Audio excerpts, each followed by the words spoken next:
Tibetan শিলচরের পক্ষ থেকে প্রদীপ কুমার নাথ। আজকে 5 মার্চ বুধবার আমি শিলচর এনএস এভিনিউ বাবা তারকনাথ মন্দিরের সামনে থেকে নতুন তৈরি করা রাস্তা ভেঙে যাওয়ার সমস্ত খবরাখবর গ্রাউন্ড জিরো থেকে তুলে ধরার চেষ্টা করব।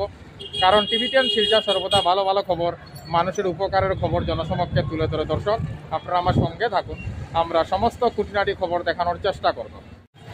দর্শক, বর্তমানে আমি শিলচর এনএস এভিনিউ বাবা তারকনাথ মন্দিরের সামনে আছি। আপনারা দেখতে পাচ্ছেন শিলচর এনএস এভিনিউ বাবা তারকনাথ মন্দিরের সামনে কয়েক মাস আগে নতুন পিচ করা রাস্তা ভেঙে গেছে, পাথর উঠে যাচ্ছে, গর্ত হয়ে গেছে। সেই কারণে মানুষকে বাইক, স্কুটি, অটো, টুকটুকির মাধ্যমে অনেক জীবনের ঝুঁকি নিয়ে এই ভয়ঙ্কর এবং বিপজ্জনক জায়গা পার হতে হচ্ছে। কারণ যদি এইসব গর্তের মধ্যে মানুষের বাইক, স্কুটি, অটো, টুকটুকির চাকা ঢুকে যায়, তাহলে মানুষ ভয়ঙ্কর বিপদের সম্মুখীন হবে। কোনো চ্যানেল এই খবরাখবর করে নাই, তাই টিবিটিয়ান শিলচর ভাবলো এটি মানুষের উপকারের খবর, তাই আমরা খবরাখবর করতে বাধ্য হয়েছি। দেখুন কি ভয়ঙ্কর এবং বিপজ্জনক অবস্থা শিলচর এনএস এভিনিউ বাবা তারকনাথ মন্দিরের সামনে। মাত্র কয়েক মাস আগে এই রাস্তা নতুন করে পিচ করা হয়েছিল, আর কয়েক মাস পরে রাস্তা ভেঙে গেছে, গর্ত হয়ে গেছে, পাথর উঠে যাচ্ছে। এটা একটি অবাকপূর্ণ ঘটনা।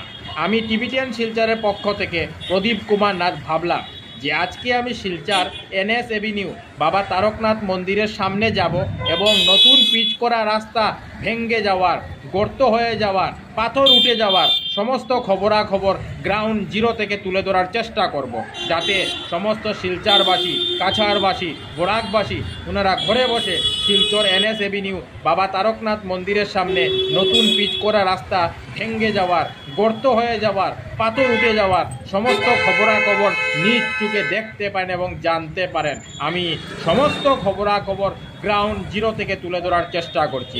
বর্তমানে আমি শিলচর এনএস এভিনিউ বাবা তারকনাথ মন্দিরের সামনে থেকে সমস্ত খবরাখবর দেখানোর চেষ্টা করছি।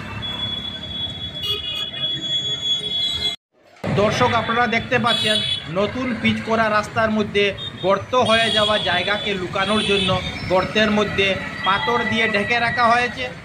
কিন্তু এটি আরও ভয়ঙ্কর এবং বিপজ্জনক, কারণ মানুষের যানবাহনের চাকা এইসব পাথরের মধ্যে লেগে মানুষ ভয়ঙ্কর বিপদের সম্মুখীন হতে পারেন। আমি টিবিটিয়ান শিলচরের পক্ষ থেকে প্রদীপ কুমার নাথ সেই খবরাখবরও তুলে ধরার চেষ্টা করেছি। কি ভয়ঙ্কর এবং বিপজ্জনক অবস্থা শিলচর এনএস এভিনিউ বাবা তারকনাথ মন্দিরের সামনে।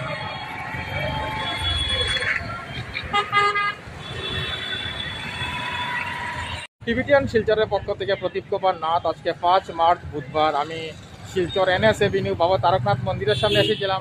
আজকে আমরা দেখিয়েছি কয়েক মাস আগে তৈরি করা নতুন রাস্তা ভেঙে যাচ্ছে, মানুষ অনেক জীবনের ঝুঁকি নিয়ে এই ভয়ঙ্কর এবং বিপজ্জনক জায়গার উপর যাতায়াত করছে। আমরা সমস্ত খবরাখবর গ্রাউন্ড জিরো থেকে তুলে ধরার চেষ্টা করেছি, কারণ টিবিটিয়ান শিলচর সর্বদা ভালো ভালো খবর, মানুষের উপকারের খবর জনসমক্ষে তুলে ধরে। ধন্যবাদের সহিত টিবিটিয়ান শিলচর প্রদীপ কুমার নাথ। ধন্যবাদ।